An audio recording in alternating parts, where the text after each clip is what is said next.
এখন মাঝের মধ্যে হালকা হালকা বৃষ্টি হচ্ছে, আর এই বৃষ্টির মধ্যে সন্ধ্যার দিকে একটা স্ন্যাক্স তো বানাতেই হয়। আর তাহলে খুব সহজভাবে যদি আমরা হাতের কাছে থাকা কিছু উপকরণ দিয়ে কোনো স্ন্যাক্স বানিয়ে নিই তাহলে কেমন হয়। তাহলে চলুন, আজকে বানিয়েছি আমি চিকেন পাকোড়া খুব সহজভাবে, আর হাতের কাছে যে কটা উপকরণ ছিল না সে কটা উপকরণ দিয়েই বানিয়েছি। তাহলে চলুন স্কিপ না করে সম্পূর্ণটা দেখার অনুরোধ রইল। তো এখানে আমি বোন সহ চিকেন নিয়েছি, আপনারা চাইলে বোনলেস চিকেন নিতে পারেন। তো এখানে আমি 500 গ্রাম চিকেন নিয়েছি। চিকেনটাকে আগে থেকে ভালো করে ছোট ছোট করে কেটে নিয়েছিলাম, নিয়ে ভালো করে পরিষ্কার করে ধুয়ে নিয়েছিলাম। ধুয়ে নিয়ে এখন এর মধ্যে একে একে সমস্ত মশলা মিশিয়ে দেব। তো আমার হাতের কাছে যে মশলা আছে সেগুলোই কিন্তু মেশাবো, বাড়তি কোনো মশলা দেবো না। তো এখানে আমি 1.5 চামচ মতন আদা রসুনের পেস্ট দিয়েছি। এখন দিয়ে দেবো স্বাদ অনুযায়ী লবণ, দিয়ে দিলাম চিলি ফ্লেক্স হাফ চামচ,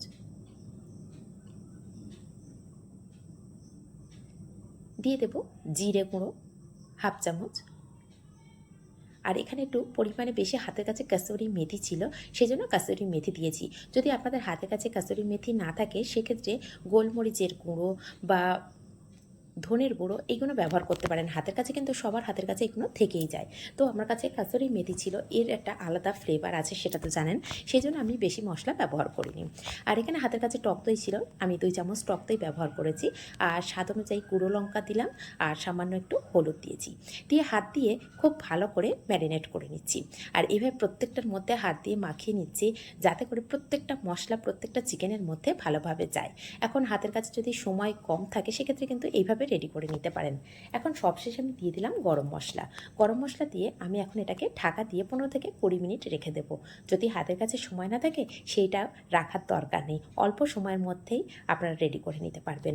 তো আমার কাছে হাতে সময় ছিল, সেই জন্য আমি এখানে 10 থেকে 15 মিনিট সময় দিয়েছি। এখন আমি এখানে দিয়ে দিলাম 2 চামচ চালের গুঁড়ো, আর দিয়ে দেবো 2 চামচ বেসন। এটা দেওয়ার জন্য না খুব ভালো ক্রিস্পি হয়, আর অনেকক্ষণ ধরে এটা ক্রিস্পি ভাব থাকবে। সেই জন্য একবার হলেও এইভাবে বাড়িতে বানিয়ে দেখতে পারেন। এখন দিয়ে দিলাম হাফ লেবু, আর লেবুর জুসটা দিয়ে দিলে ভীষণ সুন্দর একটা টেস্ট আসবে। আর এখন দিয়ে দেবো, ভালো করে যাতে বাইন্ডিংটা ভালো হয় সেই জন্য এখানে দিয়ে দেবো একটা ডিম।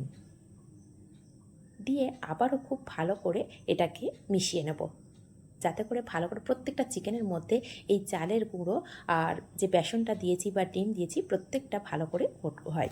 সেই হিসেবে ভালো করে হাত দিয়ে কিন্তু মেখে নিচ্ছি।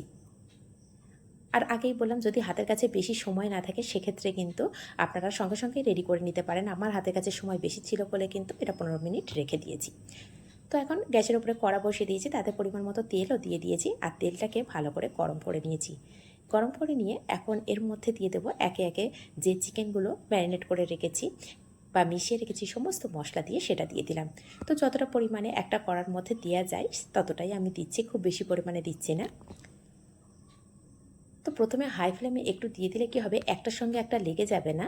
আর চিকেন থেকে তো জল ছাড়তে শুরু করে, সেই জন্য চিকেন থেকে খুব বেশি জল ছাড়বে না। যখন দেখবেন হালকা করে একটু যখন ওপরের দিকে যে হালকা বাবলস উঠছে সেটা একটু কমে যাবে, ঠিক তখনই ফ্লেমটা কমিয়ে দেবেন। কমিয়ে দিয়ে ভালো করে এটাকে ভাজা করে নিতে হবে। তো এখন একটু উল্টে পাল্টে দিচ্ছি, যখন হালকা করে কালার এসে গেছে, একটা সাইড বোঝা যাচ্ছে বা বাবলসগুলো অনেকটাই কিন্তু কমে গেছে, ঠিক সেই পর্যায়ে আমি একটু উল্টে পাল্টে দিচ্ছি।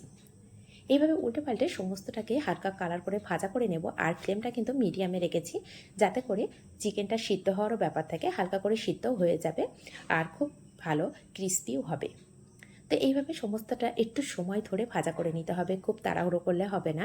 যত ভালো করে ভাজা করে নেওয়া হবে না তত ভালোই ক্রিস্পি ভাবটা অনেক সময় ধরে থাকে। তো দেখুন হালকা একটা কালারও এসে গেছে, ঠিক সেই পর্যায়ে আমি তুলে রাখছি।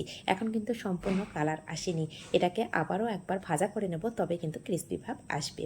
তো ঠিক একইভাবে প্রথম ব্যাচটা তুলে নিয়ে পরের আবার যেগুলো ছিল সেগুলোকে আমি দিয়ে দিচ্ছি। ঠিক একইভাবে প্রথমে ফ্লেমটা একটু হাই দিয়েছি কয়েক সেকেন্ডের জন্য। হাই দেওয়ার পরে বাবলস দিয়ে একটু কমে যাবে, ঠিক সেই পর্যায়ে আমি একটু উল্টে পাল্টে দেবো।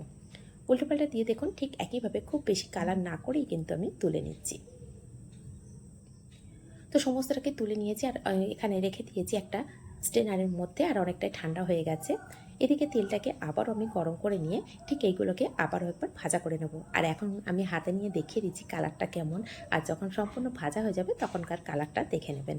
দুটোর কালার কিন্তু অনেকটাই চেঞ্জ হয়ে যাবে। ঠিক একইভাবে ভাজা করে দেখবেন, ভীষণ সুন্দর টেস্ট হয়।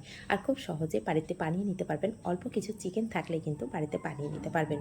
রেসিপিগুলো কেমন লাগছে কমেন্ট করতে একদমই ভুলবেন না। আর যদি একটু হলেও আপনাদের উপকারে আসে তাহলে প্লিজ চ্যানেলটিকে সাবস্ক্রাইব করে পাশে থাকা বেল আইকনটি প্রেস করে রাখবেন। যখনই কোনো নিত্য নতুন রেসিপি আপলোড করব সবার আগে পৌঁছে যাবে আপনাদের কাছে। রেসিপিগুলো কেমন লাগছে তাহলে অবশ্যই কমেন্ট করতে ভুলবেন না। আর আপনারা দেখছেন সিমতাজ কিচেন, চ্যানেলটিকে অবশ্যই সাবস্ক্রাইব করে রাখবেন। যখনই কোনো নিত্য নতুন রেসিপি আপলোড করব সবার আগে পৌঁছে যাবে আপনাদের কাছে। তাহলে দেখুন কালারটা কতটা সুন্দর চলে এসেছে, আর দেখেই বুঝতে পারছেন যে কতটা ক্রিস্পি হতে চলেছে।